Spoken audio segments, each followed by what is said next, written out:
যুক্তরাষ্ট্রের বিভিন্ন স্টেটে উৎসবমুখর পরিবেশে শুক্রবার ঈদ উদযাপন করা হয়েছে।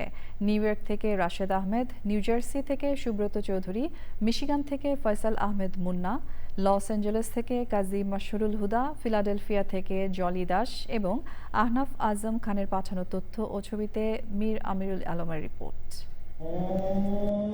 মুসলমানদের সবচেয়ে বড় ধর্মীয় উৎসব পবিত্র ঈদ উল ফিতর পালিত হচ্ছে উৎসাহ, উদ্দীপনা ও গভীর ধর্মীয় গাম্ভীর্যের মধ্য দিয়ে। যুক্তরাষ্ট্রের নিউ ইয়র্কের সকল মসজিদেই ঈদ জামাত অনুষ্ঠিত হয়েছে। প্রধান ঈদ জামাত হয়েছে জামাইকা মুসলিম সেন্টারে। সেখানে মুসল্লিদের সঙ্গে কুশল বিনিময় করে শুভেচ্ছা বক্তব্য রাখেন নিউ ইয়র্ক সিটি প্রথম মুসলিম মেয়র জোহরান মামদানি। এছাড়াও নিউ ইয়র্কের বিভিন্ন মসজিদে ঈদ জামাত অনুষ্ঠিত হয়েছে।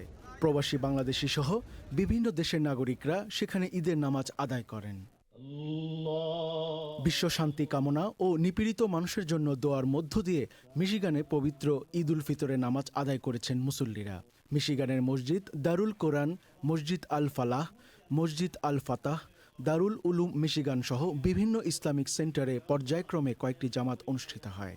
মিশিগানে বাংলাদেশিদের সবচেয়ে বড় জামাত অনুষ্ঠিত হয় ওয়ারেন শহর মসজিদ দারুল কোরআনে। সেখানে ৩,০০০-এর উপরে মুসল্লিরা একসঙ্গে ঈদের জামাত আদায় করেন। আটলান্টিক সিটির মসজিদ আল হেরা এবং ইসলামিক সেন্টার অফ আটলান্টিক সিটিতে বিশাল ঈদের জামাত অনুষ্ঠিত হয়। বিপুল সংখ্যক মুসল্লির সমাগম ঘটে স্থানীয় আরমোরি সেন্টার ও মসজিদ মোহাম্মদ এর জামাতেও। জামাতে বিপুল সংখ্যক প্রবাসী বাংলাদেশি সহ অন্যান্য কমিউনিটির মুসলমানরাও অংশ নেন।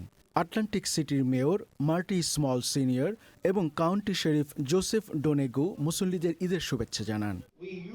লস অ্যাঞ্জেলেসে উৎসাহ উদ্দীপনার মধ্য দিয়ে ঈদের নামাজ আদায় করেন মুসল্লিরা। নামাজ শেষে একে অপরের সঙ্গে কোলাকুলি করে কুশল ও শুভেচ্ছা বিনিময় করেন। জামাতে মুসলিম উম্মাহর শান্তি ও কল্যাণ কামনায় বিশেষ দোয়া করা হয়। ঈদ জামাত অনুষ্ঠিত হয় ফিলাডেলফিয়াতেও। তবে আমেরিকাতে সরাসরি ছুটি না থাকায় অনেক প্রবাসীকে নামাজ আদায় শেষে কর্মস্থলে যেতে হয়। মীর আমিরুল আলম, চ্যানেল আই।